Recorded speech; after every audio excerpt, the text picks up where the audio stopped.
Hey guys, welcome to logical learning NCERT course 10th class में आप सभी स्टूडेंटों का मोस्ट वेलकम है। चलिए स्टार्ट करते हैं। प्रश्न क्रमांक 4 और प्रश्न क्रमांक 4 है HCF 306 और 657। इन दोनों संख्याओं का HCF दिया हुआ है 9 और LCM अपन के लिए ज्ञात करना है। तो सवाल में पूछा हुआ है कि दो संख्याएं 306 और 657, इनका HCF 9 है और उन्हीं दोनों संख्याओं का LCM अपन के लिए ज्ञात करना है। चलिए इस सवाल को करते हैं हल और आपको इस सवाल को बहुत ध्यान से देखना है। चलिए करते हैं सवाल को स्टार्ट। तो ध्यान से देखिए आप, सबसे पहले जो दिया है वो अपन लिख लेते हैं। तो यहाँ पर लिख लेंगे, क्या लिखेंगे? दिया है, ठीक है। जो सवाल में दिया हुआ है वो अपन लिख लेंगे। क्या दिया हुआ है कि HCF है ना, HCF दिया हुआ है 306 और 657।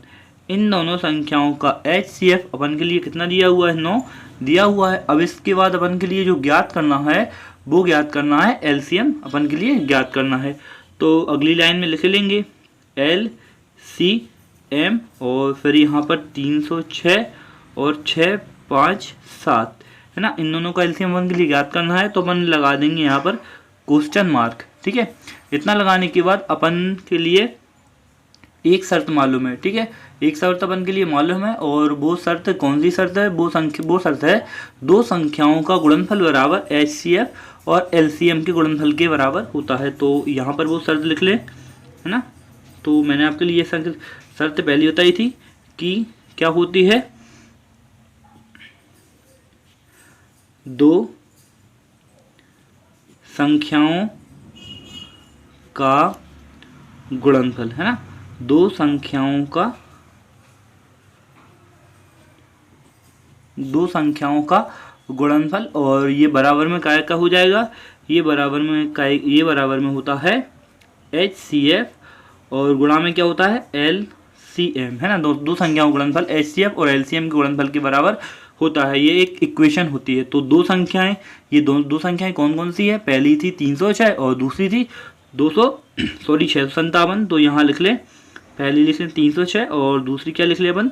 657, ठीक है। और यहाँ देखेंगे HCF अपन के लिए दिया हुआ है 9 दिया हुआ है, तो यहाँ 9 लिख लेंगे।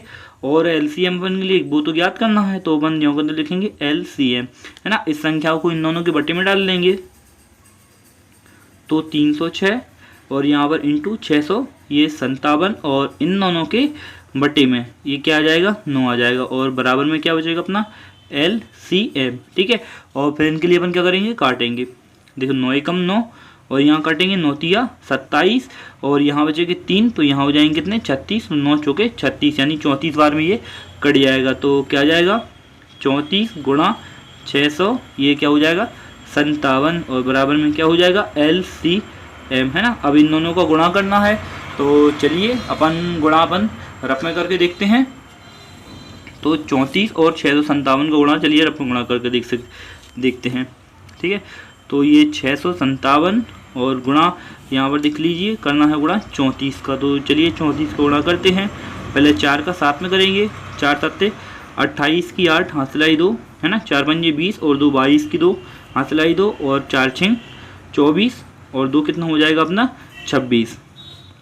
यहाँ पर 30 आते 21 की 1 हासिलाई 2 और 30 पाँचे 15 और 2 17 की 7 हासिलाई 1, 30 18 और 1 कितना हो जाएगा? 19। यहाँ पर क्या करेंगे? जोड़ लेंगे। यहाँ पर 8 2 और 1 3, यहाँ पर 7 और 6 13 की 3 हासिलाई 1 और फिर यहाँ पर कितना हो जाएगा? 9 और 1 10 और 2 12 की 2 हासिलाई 1 1 और 1 2, तो कितना हो जाएगा? 22 338, है ना। तो यहाँ पर गुणा करने पर कितना आया? 22 338। तो चलिए यहाँ पर लिख लेते हैं, जितना आया है 22, ये 300 और ये 38, है ना। ये क्या अपना? ये अपना LCM आ गया है। तो अपन लिख लेंगे, है ना। क्या लिखेंगे? अतः अपन जो पूछा हुआ था, है ना, LCM और कितनी दो संख्याएं वो कौन कौन सी थी? पहली थी 306 और दूसरी थी 657, है ना। आ चुका है। ये कितना आ गया है? 22,338। ये अपना क्या हो जाएगा, ANS, ये अपना आंसर हो जाएगा। तो इस सवाल को ऐसे हल करना है, तो आप शुरू से देख लीजिए सवाल को। पहले जो दिया हुआ था है ना, HCF दिया हुआ था, LCM क्वेश्चन मार्क है, और फिर यहाँ पर अपन एक इक्वेशन लगाई है कि दो संख्याओं का गुणनफल HCF और LCM गुणनफल के बराबर होता है। तो वो संख्याएं थी 306 और 657 बराबर 9 गुणा LCM, है ना। और फिर यहाँ पर काट दिया है और यहाँ पर क्या करा है, गुणा करा है, और इस तरह अपना क्या आ गया है, ये आंसर आ गया है, LCM आ गया है।